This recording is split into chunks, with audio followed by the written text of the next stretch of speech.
ప్రకటన గ్రంథము 16వ అధ్యాయము వీళ్ళ మిడిమేళం చూడండి అట్లా ఎట్టుందో. 8వ వచనం చదువు. 4వ దూత తన పాత్రను సూర్యుని మీద కుమ్మరింపగా మనుషులను అగ్నితో కాల్చుటకు సూర్యునికి అధికారం ఇయ్యబడిను. కాగా మనుషులు తీవ్రమైన వేడిమితో కాలిపోయి ఈ తెగుళ్ల మీద అధికారము గల దేవుని నామమును దూషించిరి గాని ఆయనను మహిమపరచినట్లు వారు మారు మనసు పొందిన వారు కారు. వీళ్ళకి శ్రమ ఎందుకు వచ్చింది? అయ్యో దేవుడా, మేము పాపం చేశాం నాయనా, మేము మామూలు కాదు నాయనా, మా పాపాలు క్షమించయ్యా, మమ్మల్ని మన్నించి ఈ శ్రమ నుంచి మమ్మల్ని విడిపించయ్యా అంటారేమో అని శ్రమను అనుమతిస్తే వీళ్ళ నడమంత్రం చూడెట్టుందో. ఈ తెగుళ్ల మీద అధికారం కలిగిన దేవుని నామాన్ని దూషించిరి గాని తమ చెడు నడతను విడిచిపెట్టి మారు మనసు పొందిన వారు కారు. ఇప్పుడు చెప్పండి, 2 జాతుల మనుషులు. ఒక జాతి ఏమో శ్రమ కలిగితే విధేయత చూపి లోబడి బెండయ్యే టైపు. ఒక టైపు ఏమో, ఒక జాతి వాళ్ళేమో శ్రమ పెట్టినా మారనోళ్ళు. అర్థమైందా? ఇద్దరిని అదే విధంగా టచ్ చేస్తాడైతే నువ్వు దీనుడవు, దీనురాలు. ఎందుకంటే శ్రమ తగిలినప్పుడు నీవు దేవునికి లొంగావు, అదే నీ అదృష్టం.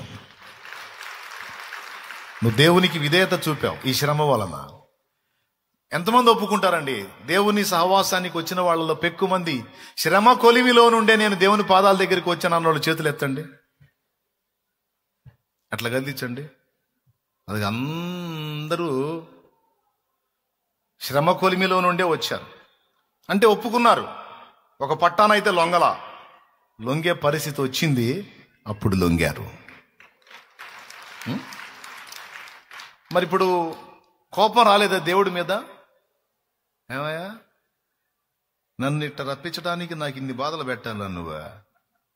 ఏందయ్యా, ఒక తోముడు దోమేవాగా నన్ను అని నువ్వు అడుగుతావు అనుకో. ఆయన ఏమంటాడు తెలుసా? ఆ తోముడంతా నిన్ను ఆశీర్వదించాలనే బిడ్డ అంటాడు ఆయన. అదంతా నిన్ను దీవించాలని. కాల్చబడకపోతే స్వర్ణం విలువ పొందలేదు, చీల్చబడకపోతే మేఘం వర్షాన్ని ఇవ్వదు.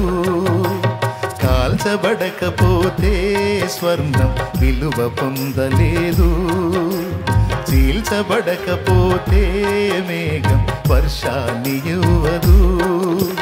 దున్నబడకపోతే భూమి పంటనివ్వలేదు, చెక్కబడకపోతే శిల్పం కాదు. శ్రమల కొలిమిలో కాలకపోతే యేసు రూపు రాదు. నువ్వు శ్రమల కొలిమిలో కాలకపోతే యేసు రూపు రాదు. నమ్ము నేస్తమా, ఇది సత్యం, పీడబోకుమా విశ్వాసం. నీ ఆశ నిరాశ వేదన ఎందుకు? నీ కన్నీరు కలకాలముండదు, కలతే చెందకు. దేవునికి మహిమ. హల్లెలూయా. ఇప్పుడు చెప్పండి, మనమందరం కృప పొందినట్లు మనకేం అవసరమైంది? ఆ శ్రమ మనల్ని ఎక్కడికి తీసుకొచ్చింది? దీన మనస్సుకు తెచ్చింది. ఆ దీన మనస్సు మనకు వచ్చుట ద్వారా మనకేం లభించింది? కృప లభించింది. ఆ కృపలో మనకేమి లభించింది? సమస్తము లభిస్తాయి కృపలో. దీన మనస్సు గలవారికి దేవుడు ఏమిస్తానన్నాడు? కృపనిస్తాడు. అంతేకాదు, వారు హెచ్చింపబడటానికి దేవుడు డిసైడ్ చేశాడంట. దేవుడు దీనులను తెగ ఇష్టపడతాడండి. అంతేకాదు, వాళ్ళని హెచ్చించడానికి కూడా ఇష్టపడతాడు. అహంకారులనేమో అణగదొక్కుతాడు. ఆయన బలీయమైన చేతి కింద దీన మనస్కులైన వారిని తప్పనిసరిగా హెచ్చిస్తాడు ఆయన. తిరుగుబాటు చేసిన సౌలును తొక్కాడు. ఆయన చేతి కింద దీన మనస్కుడై ఉన్న దావీదుని పైకెత్తాడు. ఆయన రాజయ్యాడు. ఓ రోజు మందసాన్ని తీసుకొని వస్తున్నారు. రాజవస్త్రాలు ధరించుకొని ఉన్నాడు. మందసాన్ని తీసుకొని వస్తున్నారు. ఆ మందసం ముందు రాజైన దావీదు నాట్యం చేయటం మొదలుపెట్టాడు. దేవుణ్ణి ఆరాధించటం మొదలుపెట్టాడు. ఆ మందసం ముందు దేవుని ఆరాధించటం మొదలు పెడితే తన వస్త్రాలు, ఒంటి మీద ఉన్న వస్త్రాలు ఊడిపోయిన సంగతి కూడా పట్టించుకోవటంలా. ఏమండి చూడండి ఏ టైపులో ఆయన దేవుని, అదిగో చూడండి, తన ఒంటి మీద ఉన్న వస్త్రాలను కూడా పట్టించుకోవట్లే ఆయన. అవన్నీ పోయినాయి. ఆయన ఒక రాజు, కానీ రాజు అయి ఉండి అలాగున వస్త్రాలు పోయింది కూడా పట్టించుకోకుండా, వస్త్రాలను లక్ష్య పెట్టకుండా ఆయన నాట్యం ఆడుతూ ఉంటే, దేవుని మహింపరుస్తూ ఉంటే, భార్య మీకాలు చూసింది. మీకాలు చూసి మనసులో అసహ్యపడింది. ఈ లేబర్ సరుకు మొత్తం రాజులైతే ఇంతే ఉంటది, రాజు అంటే ఆ టీవీ, ఆ దర్పం, ఆ దర్జా, ఆ పొజిషన్ అది మెయింటైన్ చేయాలి. అది మా డాడీకి సరిపోయింది, మా డాడీకి. ఇదంతా గొర్రెలు కాసుకునేసరికి ఈ సరుకుని తీసుకొచ్చి రాజుని చేస్తే ఇంతే ఉంటుందని ఏమేమనుకుందో మహాతల్లి. మీకాలు, ఏ కాలు? ఏ కాలు? మీకాలు, దావీదు భార్య అంటది కూడా. రాజు అయిన నీవు ఆ రాజదర్పాన్ని ప్రదర్శించకుండా హీనుడొకడు ప్రవర్తించినట్లు ప్రజల ఎదుట నువ్వు ప్రవర్తించావు, నీకు సిగ్గనిపించలేదా అని ప్రశ్నిస్తుంది ఆమె. అప్పుడు దావీదు ఏమంటాడో తెలుసా? మీకాలు, మీకాలు, గొర్రెలు కాసుకునేవాడిని నేను, అందరి చేత తృణీకరించబడ్డోండి నేను, అధోగతిలో ఉన్నోండి నేను, నా కుటుంబం ఏ పాటిది, కానీ నన్ను తీసుకొచ్చి తన ప్రజయగు ఇశ్రాయేలు మీద రాజును చేశాడు నా దేవుడు. మీకాలు, నీ తండ్రి సింహాసనాన్ని లాగివేసి నాకు ఇచ్చాడు నా దేవుడు. మీకాలు, ఈ ప్రజల మొత్తానికి నేను రాజుని, కానీ నా దేవునికి ఎప్పుడు నేను దాసునే.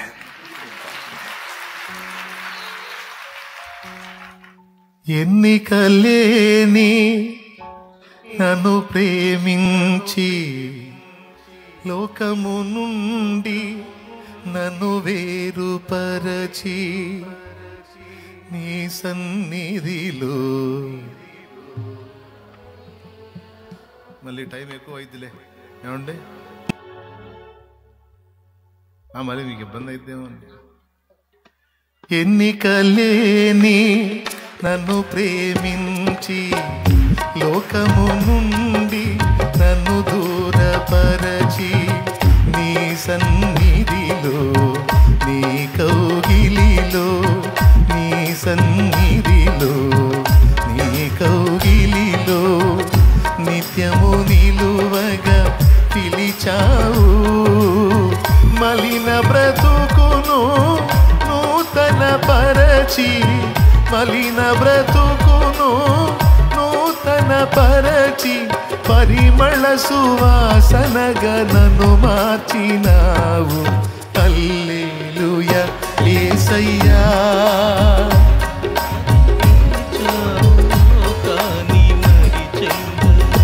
మది గెలిచావు లోకాన్ని మరిచెంతల, కనవేశావు నీ ప్రేమతో నన్నిల, జత కలిసావు లోకాన్ని మరిచెంతల. నేనోళ్ళ కొనియాడినా నా ఆశయే తీరదే, నిన్నెంత ఘనపరచినా నా హృదయమే నిండదే. నజరేయుడా యేసయ్యా,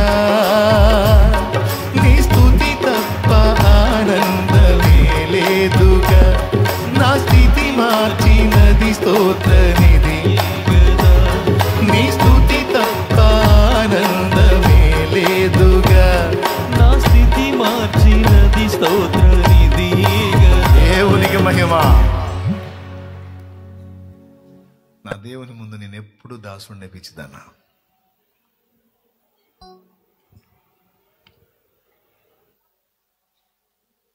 దీనులకు కృపనిచ్చే దేవుడు నా దేవుడు. నా దేవుని ముందు ఓవర్ యాక్షన్ చేయను. నా దేవుడు అన్నిటికంటే నాకు ముఖ్యం.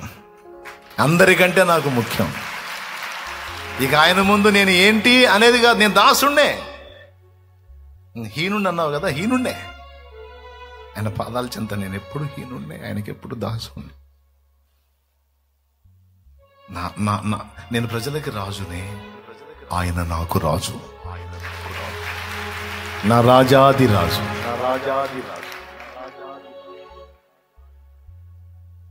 ప్రియులారా, ఆ విధంగా మనం కృప పొందినట్లు మనల్ని దీనులుగా ఆయన చేసి మనల్ని హెచ్చించడానికి ఇష్టపడతాడండి.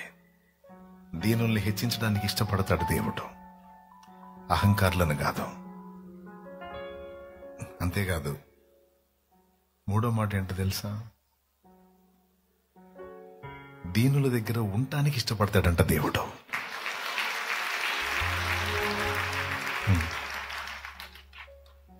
వినయము గలవారి యొద్దను, దీన మనసు గలవారి యొద్దను ఆయన ఉండటానికి ఇష్టపడతాడంట. అది ఎంత అద్భుతమైన విషయమో. ఎవరైతే దేవుని ఎదుట దీన మనస్కులై ఉంటారో, ఎవరైతే దేవుని ఎదుట దీనులై నడుచుకుంటారో వాళ్ళ దగ్గర దేవుడు ఉంటాడు, వాళ్ళతోనే ఉంటాడు దేవుడు. చెప్పండి, నీకేం కావాలి? కృప కావాలి. ఇంకేం కావాలి? ఫస్ట్ ఏదో చెప్పినట్టున్నాను, రక్షణ అండి, నిత్య జీవం అండి, పరలోక రాజ్యం అండి. ఏం కావాలి మీకు? పరలోక రాజ్యం. ఏం కావాలి? నిత్య జీవం. ఏం కావాలి? నిత్య రక్షణ. ఏం కావాలి? కృప కావాలి. ఇంకా ఏం కావాలి? దేవుడు నాతో ఉండాలన్నా కావాలా? దేవుడు నీతోనే ఉండాలా? అట్లయితే నువ్వు దేవుని ఎదుట దీన మనస్కుడవి, దీన మనస్కురాలివి కావాల్సి ఉంది. దీన్ని ఖచ్చితంగా సాధన చేయాలి మనం. మీకు గాలి ఇబ్బందిగా ఉందా? ఫ్యాన్ వేయమంటారా? ఇబ్బంది ఏం లేదు కదా? రైట్, ముగిస్తాలే, నేను మిమ్మల్ని ఎక్కువ ఇబ్బంది పెట్టను. కానీ ఈ మాటని దేవుడు మీకు తెలియజేయమని చెప్పాడు. తగిన కాలమందు ఆయన మిమ్మల్ని హెచ్చించడానికి ఒక కాలమును నిర్ణయించి పెట్టాడు. దాని పేరు తగిన కాలమట. ఎప్పుడైతే నీవు ఆయన ఎదుట దీన మనస్కుడు, దీన మనస్కురాలివై ఆయన ముందుకు వచ్చావో, నిన్ను హెచ్చించడానికి ఒక టైంను దేవుడు డిసైడ్ చేసి పెట్టాడు. హల్లెలూయా, హల్లెలూయా. ఆ సమయం వచ్చినప్పుడు ఆయన నీ తలనెత్తుతాడు. తృణీకరించబడ్డ చోటని నిన్ను ఘనపరిచి ఆయన నిన్ను మహిమపరుస్తాడు. ఆయన మహిమపరుస్తాడు. దానికి ఒక టైం డిసైడ్ చేశాడు దేవుడు. దీనులను దాటిపోడు. ఇలాగా ఈ దీనులైన వారికి ఏమేమి సిద్ధపరిచాడో ఇన్నున్నాయి. ఇన్ని కాదు, ఇన్నున్నాయి. దీనులు భూమిని స్వతంత్రించుకుంటారని చెప్పాడు. అర్థమైందా? ఆ దీన మనస్కులు భూమిని స్వతంత్రించుకుంటారట. అద్దె ఇంట నివాసం కాదు, నీకు సొంత స్థలాన్ని కూడా దేవుడు ఇస్తాడు. దీనులు భూమిని స్వతంత్రించుకుంటారు. సొంత నివాసాన్ని దేవుడు ఇస్తాడు. దరిద్రగొట్టు స్థితిలో, శాపగ్రస్తమైన స్థితిలో ఆట్టే నిన్ను ఉండనీయాడు ఆయన. నీ ఆత్మను రక్షించడానికి ప్రాణమే పెట్టిన దేవుడు నీ దేహానికి కావలసిన వాటిని తప్పనిసరిగా ఇస్తాడు. ఈరోజు అద్దె ఇంటి కోసం పోతే నీ కులం ఏందని అడుగుతున్నారు. అద్దె ఇంటికి పోతే నీ మతం ఏందని అడుగుతున్నారు. కులం, మతం రెండు అడుగుతున్నారు. ఎంతమంది ఒప్పుకుంటారు? అవునా కాదా?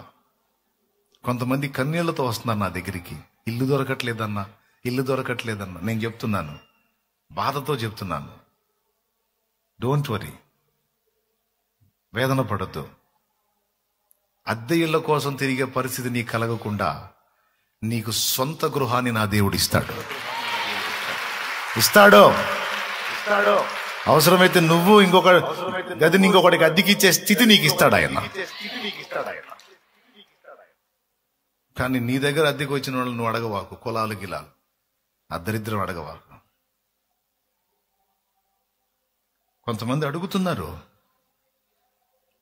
ఎంత దారుణమైన విషయం అంటే, కొంతమంది అయితే బజారు బజారు బజారు బజారు తిరిగి తిరిగి తిరిగి తిరిగి విసిగిపోయి ఏడ్చుకుంటూ నా దగ్గరికి వచ్చిన వాళ్ళు ఉన్నారు. తగిన కాలాన్ని దేవుడు నీ కోసం సిద్ధపరిచాడు. సిద్ధపరిచిన సమయం ప్రకారం ప్రతిదీ నీకు తప్పనిసరిగా అందుతుంది. ఎందుకంటే నువ్వంటే ఆయనకి ఇష్టం. దేన్ని బట్టి అంటే, నువ్వు దీనురాలివి, నువ్వు దీనుడివి. ఎస్తేరు దీనురాలు, రాజుకు దయగలిగింది. ఆమెను చూస్తే హేగేకి దయగలిగింది, రాజు అంతఃపురంలో ఉన్న వాళ్ళందరికీ దయగలిగింది. ఏమిటి ఆమె ఆకర్షణ అంటే, ఆమె దీనురాలు. ఆమె గర్వహృదయురాలు కాదు, అహంభావి కాదు, పెడద్రపతి కాదు, ఆమె దీనురాలు.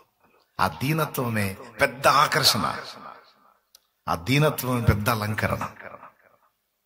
స్త్రీకైనా పురుషుడికైనా దీనత్వాన్ని మించిన అందం, ఆకర్షణ ఇంకోటి ఉండదు. దేవునికి మహిమ కలుగును గాక. కృపావరాలు ఎవరికో తెలుసా? దీనులకే. ఈ ఒక్క మాట వినండి, ఈ ఒక్క మాట వినండి. ఇప్పుడు నేను చెప్పే ప్రతిదీ కూడా మీరు మనసున పెట్టుకోండి. తప్పకుండా ఇవన్నీ దక్కుతాయి. అయితే ఇవన్నీ నీవు పొందినట్లు దేవుడు నిన్ను దీనురాలిగా, దీనుడిగా చేయాల్సి ఉంది. దేవునికి మహిమ కలుగును గాక. హల్లెలూయా. కృపా వరముల విషయంలో కూడా ఈ లాస్ట్ మాట వినండి. ఇంకా బోల్డ్ అన్ని ఉన్నాయి, తెల్లార్దులు చెప్పొచ్చు. మ్యాటర్ అంత పెద్దది ఇది. దీన మనస్సు గలవారికి దొరుకు ప్రయోజనములు ఎన్ని అంటే అంత విస్తారంగా ఉన్నాయి అవి. ఇంతసేటి ఎందుకు చెప్పాల్సి వచ్చిందంటే, ఆ మనసుని మీరు సాధన చేస్తారని, దేవుని ఎదుట దీనులుగా నడుచుకుంటారని. కృపా వరములు చాలా మంది మోకాళ్ళుని ప్రార్థన చేసి అడుగుతారు, కానీ దేవుడు చాలా మందికి ఇవ్వలా. ఎవరికి ఇస్తాడో తెలుసా? ఎవరు దీనులై ఉంటారో వారికి కృపా వరములను దేవుడు ఇస్తాడు. దీనులంటే ఏంటో తెలుసా? దీనులంటే ఏంటో తెలుసా?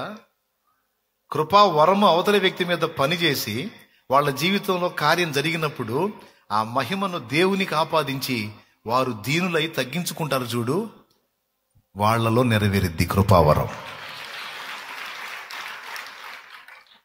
ఎంతమందికి అర్థమైంది?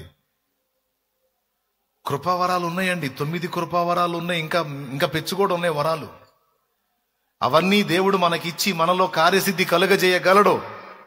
నువ్వు ప్రార్థించినప్పుడు రోగి స్వస్థత పొందుతాడు. నువ్వు ప్రార్థించినప్పుడు అద్భుతాలు జరుగుతాయి. నువ్వు ప్రార్థించినప్పుడు ఆశ్చర్యకార్యాలు జరుగుతాయి, సూచక్రియలు జరుగుతాయి, మహత్కార్యాలు జరుగుతాయి. నువ్వు ప్రార్థించినప్పుడు రోగులు స్వస్థత పొందుతారు. నువ్వు గద్దిస్తే దయాలు వెళ్ళిపోతాయి.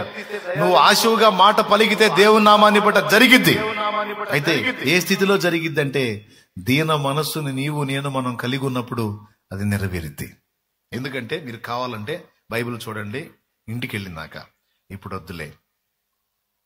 పుట్టినది మొదలుకొని కుంటివాడైన మనుషుని పేతురు, యోహాన్లు శృంగారమున దేవాలయం దగ్గర స్వస్థపరిచారు. స్వస్థపరిస్తే జనమంతా గుంపు కూడా వచ్చి వాళ్ళని చుట్టేస్తే వాళ్ళు ఏమన్నారో తెలుసా? కాళ్ళు ఎగరేలా. వాళ్ళందరూ వచ్చి వీళ్ళని వింతగా చూస్తుంటే, వీళ్ళు సామాన్యులు కాదు, పుట్టినది మొదలుకొని కుంటివాడైన మనుషుని బాగు చేశారు, స్వస్థపరిచారు, అబ్బో అబ్బో అనుకుంటా విభ్రాంతి నుండి చూస్తా ఉంటే పేతురు ఏమన్నాడో తెలుసా?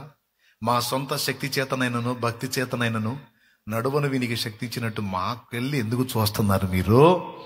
మాకెళ్ళి కాదు, మీరు సిలువ వేసి చంపారు జీవాధిపతిని, దేవుడు ఆయనను మృతులలో నుండి లేపాడు. ఆ యేసు నామంలో ఇతడు స్వస్థత పొందాడు. ఏ నామంలో? ఆ యేసు నామంలో స్వస్థత పొందాడు. శక్తి యేసు నామంలో ఉంది. స్వస్థపరచు శక్తి యేసు ప్రభుది, మాది కాదు అని బాహాటంగా ఒప్పుకున్నారు వాళ్ళు. పొగడ్తల్ని స్వీకరించలా. అపోస్తల కార్యంలోనే మరో చోట లుస్త్రలో బలహీన పాదాలు కలిగినటువంటి మనుషుని పౌలు స్వస్థపరిచినప్పుడు అక్కడున్న వాళ్ళంతా పోగై పౌలు, బర్నబా ఇద్దరికి హెర్మే, ద్యుపది అని పేర్లు పెట్టి, దేవతలు మనిషి రూపంలో దిగొచ్చారని పూజారి ఎడ్లను తీసుకొచ్చి వాళ్ళకి బలివ్వడానికి సిద్ధపరిస్తే వాళ్ళు దాన్ని స్వీకరించలా. వాళ్ళు వస్త్రాలు దించుకున్నారు. వస్త్రాలు ఎప్పుడు దించుకుంటారో తెలుసా? ఎంతో బాధ కలిగితే గుడ్డలు దించుకుంటారు. ఈరోజు ఇంత కార్యం జరిగిందో లేదో ఎచ్చులకి గుడ్డలు దించుకుంటున్నారు. ఏమైనా అర్థమైంది నేను చెప్పింది? దేవునికి స్తోత్రం కలుగును గాక. హల్లెలూయా. ఇంత కార్యం జరిగింది తల్లికి, మనుషులను ఆపలేకపోతున్నాం. ఏమో ప్రార్థన చేస్తే ఎవరికన్నా తగ్గిందనుకో 20 మందికి చెప్పిద్ది. చూసావా ఆమెకి మొన్న చేశా, ఏంటిది ప్రార్థన, మొన్న ప్రార్థన చేస్తే పోయింది. వింటాడు నా ప్రార్థన, నేను అడిగితే ఆయన వింటాడు. మరి ఏడా మరి మొనగత్తవి దిగావు అందుకని వింటాడు. మొనగాడివి దిగా వింటాడు, వెనకేం చేస్తాడు? మరి నువ్వు సామాన్యమే నీతో కూడిన వ్యవహారం. అదే చెప్పాలి, ఎత్తి చెప్పకూడదు. అది స్వస్థత పొందిన వాళ్ళు వచ్చి అక్క ప్రార్థన చేసింది నాకు తగ్గింది అంటే, పిచ్చిదానా, అక్క ప్రార్థన చేస్తే తగ్గిందా? అక్క ప్రార్థన చేస్తే కృప చూపింది దేవుడు, స్వస్థపరిచింది దేవుడు, సాయం చేసింది దేవుడు. ఆయన మయంపరచో. నా పేరెత్తుతావే, నా పేరెత్తుతావే. నిన్ను స్వస్థపరిచింది నా ప్రభువమ్మా. ఆయన పేరు నజరేయుడగు యేసు. నా గురించి ఎత్తవాకమ్మా, నా గురించి ఎత్తవాకమ్మా, నా గురించి ఎత్తవాకమ్మా. ఎత్తావంటే నేను చెడిపోతా. ఇంకొకళ్ళకి ప్రార్థన చేస్తే తగ్గదు. ఎందుకు తగ్గదంటే ఇక నేను ఉప్పొంగుతాను. వద్దమ్మా, ఆ పని చేయవాకమ్మా, నా పేరు ఎత్తవాకమ్మా. నేను అదే చాలా మందికి దండం పెట్టి చెప్పేది అది. మీరు కావాలంటే ఆదివారం సాక్ష్యాలు ఉన్నప్పుడు కూడా చూడండి, అన్న ప్రార్థన చేశాడు నాకు తగ్గిందన్న డైలాగ్ ఉండదు. తల్లిగారు ప్రార్థించిందట, దేవుడు ఆ ప్రార్థన విని అద్భుతం చేశాడని వాళ్ళ ప్రార్థనకు జవాబులుగానే వాటిని మాట్లాడతారు. కానీ అన్న ప్రార్థన చేశాడు కార్యం జరిగింది, అన్న ప్రార్థన చేశాడు అట్ట జరిగింది ఇట్ట జరిగింది అని దాన్ని ఎత్త నేను. ఎందుకో తెలుసా? ఆ ప్రస్తావనలు వచ్చినాయి అనుకో, ఉప్పొంగటం జరిగింది అనుకో, తేడా పడతాం. అందుకే మీరు బైబిల్లో అపోస్తల కార్యములో భక్తులు అద్భుతాలు చేసిన ప్రతి ఘట్టంలో చూడండి, ఇంత కూడా వాళ్ళు ఉప్పొంగలేదు. వాళ్ళు దీనులై ఉన్నారు. ప్రజలు వాళ్ళని ఘనపరిస్తే ఆ ఘనతని వాళ్ళు స్వీకరించలేదు, అది దేవునికి ఆపాదించారు. ఇప్పుడు దేవుడు కార్యం చేయకపోయినా ఏదో ఘోరంత కార్యం జరిగితే దాన్ని మామూలు హడావుడి కాదు. దేవుడే బిత్రపోతాను, దేవుడే ఆశ్చర్యపోతాడు. ఒరే నాయన, ఇదేందిరా, నేనేదో ఇంత కార్యం చేసే దాన్ని ఈ టైపులో వాట్ ఈస్ దిస్ అనుకుంటున్నాడు దేవుడు కూడా. అసలు ఏం చేయకపోతే వీడు ఇంతలో మిడిసిపడుతున్నాడు, ఏదన్నా చేస్తే అసలు వీడు ఆగుతాడా? అమ్మ మరో లూసిఫర్లా తయారవుతాడు, ఎందుకు వచ్చిన కూడా వద్దులే అనుకుంటా. కృపా వరములు కూడా ఎవరిలో పనిచేస్తాయి అంటే దీనులైన వారి ఎడలనే పనిచేస్తాయి. వాళ్ళు ఏం చేస్తారు? ప్రార్థన చేస్తారు, కార్యం జరిగిద్ది, డబ్బా కొట్టరు, వెళ్ళిపోతా ఉంటారు. ఎత్తి చెప్పపోయినా అక్క చేసింది, అన్న చేసాడు, నా గురించి ఎందుకు ఎత్తాను? దేవుడో నాదేముంది? నా దగ్గర అంత శక్తి ఉందా? నా దగ్గర అంత భక్తి ఉందా? నీ మీద జాలి పడ్డాడు, నేనేదో అడిగాను, ఆయన కృప చూపాడు, అంతా అయింది, నాదేముంది? ఆయన్ని మహింపరచమ్మా. నా ప్రస్తావం దేవాకమ్మా, నన్ను యేసు స్వస్థపరిచాడని చెప్పు అని ఎవరైతే అలా దాటిపోతారో వాళ్ళు ధన్యులు. వాళ్ళు చేతులుంచిన కార్యం జరిగింది, వాళ్ళు ప్రార్థించిన కార్యం జరిగింది. ఎందుకంటే ఆ మహిమను వాళ్ళు స్వీకరించరు, దేవుని మహిమను వాళ్ళు దొంగిలించరు. వాళ్ళ ఎడల కృపా వరములు కూడా ఫలిస్తాయి. దేవునికి మహిమ కలుగును గాక. హల్లెలూయా. చెట్టు మనకు ఒక పాఠం నేర్పిద్దండి. చెట్టు తెలుసా మీకు? కాయలు లేనప్పుడు చెట్టు అలా పైకి ఉంటుంది, కాపు కాసే కొద్దీ వంగిపోతా ఉంటుంది చెట్టు. అంటే ఏం నేర్పుతుందో తెలుసా? దేవుడు నీలో ఫలాలు వ్యక్తపరిచే కొద్దీ నువ్వు దీనురాలివై తగ్గించుకో, ధన్యుడు అవుతావు అని చెప్పి నేర్పుతుంది. ఎవరిలో ఈ కార్యాలు జరగాలి, ఎవరిలో ఈ ఆత్మవరాలు పనిచేయాలి అంటే ఎవరు దీనులుగా ఉండటానికి ఇష్టపడతారో, తమను తాము మరుగు చేసుకొని దేవుని మహింపరచడానికి ఇష్టపడతారో వాళ్ళు ప్రార్థించినప్పుడు తప్పనిసరిగా కార్యాలు జరుగుతాయి. తన్ను తాను ఎక్స్పోజ్ చేసుకునే పాస్టర్ ఎంత తోపు పాస్టర్ అయినా